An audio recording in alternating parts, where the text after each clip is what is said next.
Assalamu alaikum wa rahmatullahi wa barakatuh. I'm Muhammad Shahid Hassan. I'm an English language teacher. So right now I'm going to talk about a word, and the word is adopt. It's a verb.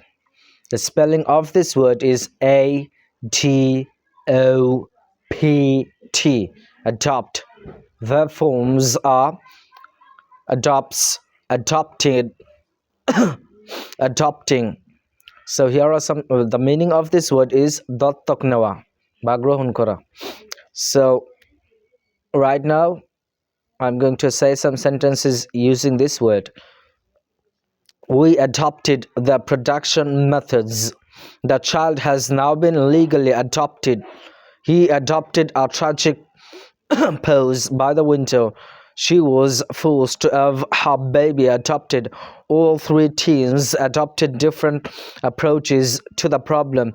He adopted an air of indifference. The policy has not yet been formally adopted. So right now I'm going to drill two sentences from here. We adopted the production methods. We adopted the production methods. We adopted the production methods. We adopted the production methods. আমরা তাদের উৎপাদন পদ্ধতি গ্রহণ করলাম। The child has now been legally adopted. The child has now been legally adopted. The child has now been legally adopted. The child has now been legally adopted. The child has now been legally adopted. শিশুটিকে এখন আইনগতভাবে বা বৈধভাবে দত্তক নেওয়া হয়েছে। Thank you very much.